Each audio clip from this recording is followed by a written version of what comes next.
Hello, నేను విశ్వేశ్వరరావు. సాధారణంగా ఎవరికైనా కార్ల గురించి తెలిసినటువంటి వాళ్ళకి బెంజ్ కార్లో తిరగాలని ఒక కోరిక ఉంటుంది, అలాగే రేంజ్ రోవర్లో తిరగాలని ఉంటుంది. అంతేకాదు టాప్ ఎండ్ ఏ కార్లు ఉంటాయో ఆ కార్లో తిరగాలని చెప్పి అనిపిస్తుంది. రోల్స్ రాయ్స్ ఇలాంటి కార్లో కూడా తిరగాలనిపిస్తుంది, ఆడి కార్లో తిరగాలనిపిస్తుంది. ఈ కోరిక మధ్య తరగతికి కూడా తీర్చుకునేటువంటి పరిస్థితి వచ్చింది. ఇప్పుడు కేంద్ర ప్రభుత్వం తీసుకున్నటువంటి ఒకే ఒక నిర్ణయం కారణంగా బెంజ్ కారు 2.5 లక్ష, ఆడి కారు 2 లక్షలు, రేంజ్ రోవర్ 2 లక్షలు, మహా అయితే 3 లక్షలు. ఈ 3 లక్షలకు కూడా ఇచ్చేస్తున్నారు. ఎక్కడ అనుకుంటున్నారా? చలో ఢిల్లీ వెళ్తే ఈ కార్లు 3 లక్షల లోపే వచ్చేస్తున్నాయి. మరి వాటి మోడల్ ఏంటి? అవి డీజిల్ కార్లా, పెట్రోల్ కార్లా అని చెప్పి మీరు సందేహపడవచ్చు. 10 సంవత్సరాలు నిండినటువంటి డీజిల్ కార్లు, 15 సంవత్సరాలు నిండినటువంటి పెట్రోల్ కార్లు, ఇవి మీకు ఈ రేట్లో వచ్చేస్తున్నాయి. 3 లక్షల లోపే వచ్చేస్తున్నాయి. ఎందుకనంటే జూలై 1వ తారీఖు నుంచి 15 ఏళ్ళు నిండినటువంటి పెట్రోల్ కారు ఎక్కడ కనిపించినా కానీ సీజ్ చేస్తుంది అక్కడ ఉన్నటువంటి ప్రభుత్వం. అలాగే పెట్రోల్ బంకుల్లో డీజిల్ పెట్రోల్ పోయట్లేదు. 15 సంవత్సరాలు నిండినటువంటి పెట్రోల్ వెహికల్స్కి పెట్రోల్ పోయట్లేదు. వాళ్ళు ఇన్ కేస్ పెట్రోల్ కనుక వాళ్ళకి పోస్తే ఆ బంకు సంబంధించిన లైసెన్స్ని రద్దు చేస్తున్నారు. ఒకవైపు పోలీస్, ఇంకొక వైపు ఆర్టీఏ, మరోవైపు తూనికలు అండ్ కొలతల శాఖ, ఇవన్నీ సంయుక్తంగా టాస్క్ ఫోర్స్లుగా ఏర్పడి ఢిల్లీలో ఎక్కడ కారు కనపడితే అక్కడ ఆర్సీ చూసి ఇది ఏ మోడలు, దీనికి 15 సంవత్సరాలు నిండిందా లేదా, 15 సంవత్సరాలు నిండిందా పెట్రోల్ కారా సీజ్, 10 సంవత్సరాలు నిండిన డీజిల్ కారు ఉందా సీజ్. ఇదే ఒక పెద్ద డ్రైవ్ నడుస్తుంది అక్కడ. దీంతో 10 ఏళ్ళు నిండినటువంటి డీజిల్ కార్లు, 15 ఏళ్ళు నిండినటువంటి పెట్రోల్ కార్లు, ఏ టాప్ ఎండ్ అయినా సరే, ఏ బ్రాండ్ అయినా సరే 3 లక్షల లోపల వచ్చేస్తున్నాయి. అందుకే భారతదేశంలో ఉన్నటువంటి వివిధ నగరాలకు సంబంధించినటువంటి కార్ బ్రోకర్స్, కార్ కంపెనీలు, సెకండ్ హ్యాండ్ కంపెనీలు మొత్తం ఢిల్లీ చేరుకున్నారు. ఢిల్లీలో తక్కువ రేటుకు వస్తున్నటువంటి కార్లను కొనుగోలు చేసి డంప్ చేస్తూ ఉన్నారు. ఇప్పుడైతే ఢిల్లీలో పరిణామాలు అనుకూలంగానే అనిపించవచ్చు ఇది విన్న తర్వాత. కాకపోతే మీరు 3 లక్షలకు కొనుక్కొని వచ్చినా, 2 లక్షలకు కొనుక్కొని వచ్చినా, ఇక్కడికి వచ్చిన తర్వాత మీరు హైదరాబాద్లో 1 సంవత్సరం తిరుగుతారా, 6 నెలలు తిరుగుతారా, 3 నెలలు తిరుగుతారా అనేది గ్యారెంటీ లేదు. కారణం ఏంటంటే ఢిల్లీలో ఈ నిర్ణయం ఎందుకు తీసుకున్నారు? పొల్యూషను ప్రమాణాలకు మించి ఉంది. ఆ పొల్యూషన్ను తగ్గించేటువంటి క్రమంలో ఈ నిర్ణయం తీసుకున్నారు, కఠినమైన నిర్ణయం తీసుకున్నారు. మరి ఒక ఢిల్లీకైనా ప్రమాదం అని అంటే అక్కడ దేశ రాజధాని కాబట్టి అక్కడికి అందరూ ప్రపంచంలో ఉండేటువంటి అనేక దేశాల వాళ్ళు వస్తూ ఉంటారు. ప్లస్ దేశానికి సంబంధించినటువంటి మొత్తం అక్కడ యంత్రాంగం ఉంటుంది, పొల్యూషన్స్ ఉంటారు. దీంతో వాళ్ళ యొక్క ఆరోగ్యం ఇంపార్టెంట్ కాబట్టి కఠినమైన నిర్ణయం అయినప్పటికీ కూడా ఢిల్లీలో 15 సంవత్సరాలు నిండినటువంటి పెట్రోల్ కార్లని, 10 సంవత్సరాలు నిండిన డీజిల్ కార్లని బ్యాన్ చేశారు. ఒక కార్లే కాదు సుమా, ఏ వెహికల్ అయినా సరే, అది లారీ అయినా, బస్ అయినా, ఆటో అయినా, ఏ వెహికల్ అయినా సరే, ఇంక్లూడింగ్ 2 వీలర్స్, దాదాపుగా 60,000కు పైగా 2 వీలర్స్, దాదాపుగా 60 లక్షలు, 60,000 కాదు 60 లక్షలకు పైగా 2 వీలర్స్, అలాగే 25 లక్షలకు పైగా కార్లు.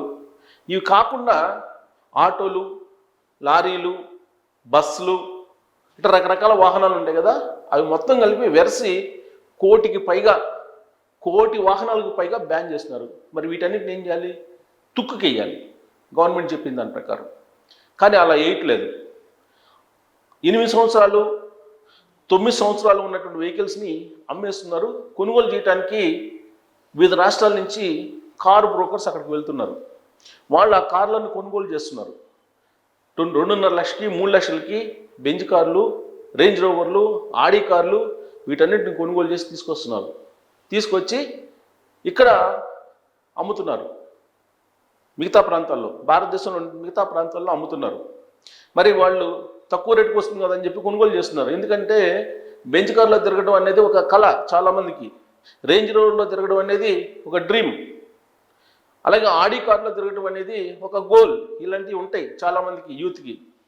సో 3 లక్షలు అయినా కానీ కొనేసి సంవత్సరం తిరగని, 6 నెలలు తిరగని, 3 నెలలు తిరగని, తిరిగినంతకాలం తిరుగుతామని చెప్పేసి కొనుగోలు చేస్తూ ఉన్నారు.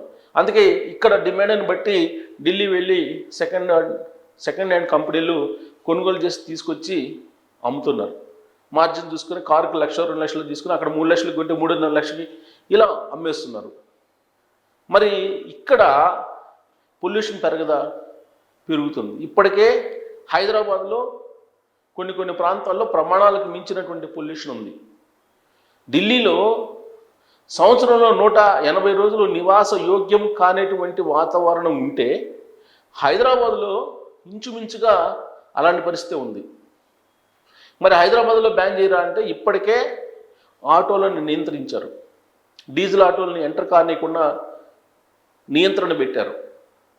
నియంత్రణ పెట్టి లిమిట్కి దాటకుండా కంట్రోల్ చేశారు.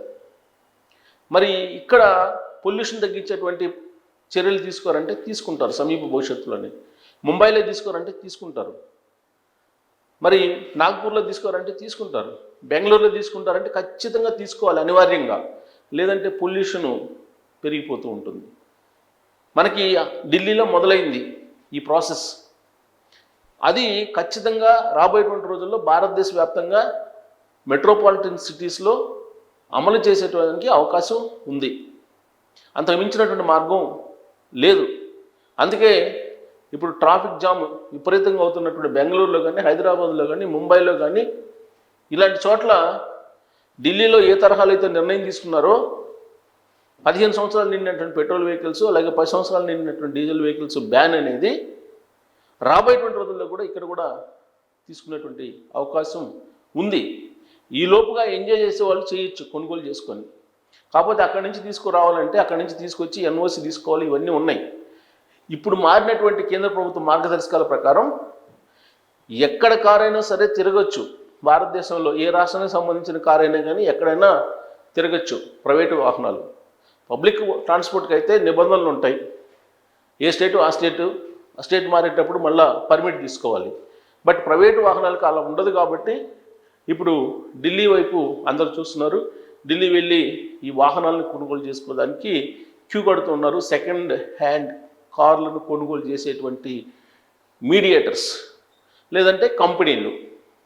సో రాబోయేటువంటి రోజుల్లో ఢిల్లీ పొల్యూషన్ కాస్త హైదరాబాద్కి, కాస్త బెంగళూరుకి, మరి కాస్త ముంబైకి, మరి కాస్త వైజాగ్కి, ఇంకాస్త విజయవాడకి ఇలా పంచబోతున్నారు అన్నమాట వీళ్ళందరూ కలిసి. దీంట్లో ఒక కిటుకు కూడా ఉంది. ఇప్పుడు వీటిని బ్యాన్ చేశారు. బ్యాన్ చేసినప్పుడు ప్రభుత్వం ఏం చెప్తుంది? ఎలక్ట్రిక్ వెహికల్స్ని కొనుగోలు చేయండి అని చెప్తుంది, లేదా సిఎన్జి వెహికల్స్ కొనుగోలు చేయండి అని చెప్తుంది. ఎలక్ట్రిక్ వెహికల్స్ రేట్ ఏమో ఎక్కువ ఉంది. దాదాపుగా ఇప్పుడు అమ్ముకున్నటువంటి కార్లు, ఇప్పుడు ఆడి కార్ కానీ లేదా రేంజ్ రోవర్ కానీ ఇలాంటి కార్లు కొనాలంటే దాదాపు ఒక 2 కోట్లు అవుతుంది. ఇప్పుడు ఎలక్ట్రిక్ కార్స్ 1.5 కోట్ల నుంచి 2 కోట్లు అయ్యే అవకాశం ఉంది. మరి ఆ రేంజ్లో మళ్ళీ పెట్టుబడి పెట్టి కొనుగోలు చేయాలి. కానీ కొంతమంది మధ్యతరగతి కూడా కొనుగోలు చేసి పెట్టుకున్నారు, సెకండ్ హ్యాండ్ కార్స్ని కొనుగోలు చేసి పెట్టుకున్నారు. అవన్నీ కూడా ఇప్పుడు వ్యర్థమే. వాటిని తుక్కు వేయాలి, లేదంటే వేరే వాళ్ళకి అమ్మాలి. ఇంతకు మించినటువంటి మార్గం ఢిల్లీ వాసులకు లేదు. మరి ఎలక్ట్రిక్ వెహికల్స్ కొనుగోలు చేయాలంటే భారంగా మారింది. సబ్సిడీలు ఏమో తక్కువ ఇస్తున్నారు ప్రభుత్వం. సిఎన్జి కొనుక్కుందాం అంటేనేమో సిఎన్జి అవుట్లెట్స్ లేవు. మరి ఇలాంటి పరిస్థితుల్లో వినియోగదారులు, ఇప్పుడు ఎవరైతే వెహికల్స్ కొనుగోలు చేయాలి అనుకుంటున్నటువంటి వాళ్ళు ఎవరైతే ఉన్నారో, ఎలక్ట్రిక్ వెహికల్స్ కొన్నారు అనుకుందాం, మరి వాటికి సంబంధించి స్టేషన్స్ ఉన్నాయా, ఎలక్ట్రిక్ స్టేషన్స్ ఉన్నాయంటే సరిపడా లేవు. మరి నిర్ణయం అయితే తీసేసుకున్నారు, రిలాక్సేషన్ కూడా ఇవ్వట్లా. నిర్ణయం అయితే తీసేసుకున్నారు. కేంద్ర గవర్నమెంట్ నిర్ణయం తీసుకుంది. ఆ నిర్ణయం ప్రకారం ఎక్కడ కనిపిస్తే అక్కడ ఈ వెహికల్స్ని సీజ్ చేస్తున్నారు. మరి ఎలక్ట్రిక్ వెహికల్స్ని కొనుగోలు చేస్తే అవుట్లెట్లు ఉండాలి కదా, ఎలక్ట్రిక్ అవుట్లెట్లు ఉండాలి సరిపడా, అలాగే సిఎన్జి అవుట్లెట్లు ఉండాలి. మరి ఉన్నటువంటి పెట్రోల్ బంకులు డీజిల్ బంకులు ఏమవుతాయి ఢిల్లీలో అంటే క్లోజ్, వాటి స్థానంలో ఎలక్ట్రిక్ అలాగే సిఎన్జి రావాలి. సో భారతదేశ వ్యాప్తంగా కూడా గ్రీన్ ఎనర్జీ రాబోతుంది. ఆ గ్రీన్ ఎనర్జీ వచ్చేటువంటి క్రమంలోనే ఇలాంటి పరిణామాలు చోటు చేసుకుని ఇప్పుడైతే ఢిల్లీలో స్టార్ట్ అయింది. సమీప భవిష్యత్తులోనే వితిన్ 1 year మ్యాక్సిమం 2 years లోపల ఇలాంటి సిచ్యువేషన్ని భారతదేశం మొత్తం వచ్చేటువంటి అవకాశం లేకపోలేదు. అప్పుడు ఎలాంటి నిర్ణయాలు తీసుకోవాలి? ఒకవేళ పాత కార్లు మీరు 15 సంవత్సరాలు నిండిన పెట్రోల్ కార్లు, 10 సంవత్సరాలు నిండిన డీజిల్ కార్లు బ్యాన్ చేస్తే అప్పుడు కస్టమర్స్కి మీరు ఇచ్చే బెనిఫిట్ ఏంటి అనేది గవర్నమెంట్ ఆలోచించాలి. పబ్లిక్ ట్రాన్స్పోర్ట్ పెంచాలి, అది పెంచట్లేదు.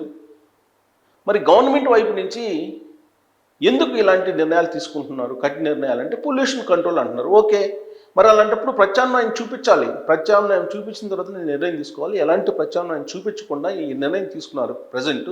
ఇది దేశవ్యాప్తంగా కూడా రాబోతుంది, తస్మాత్ జాగ్రత్త. మరి ఈ గవర్నమెంట్కి ఇచ్చే సలహా ఏంటి మీరు అనేది ట్రోల్ చేయొచ్చు. Thank you.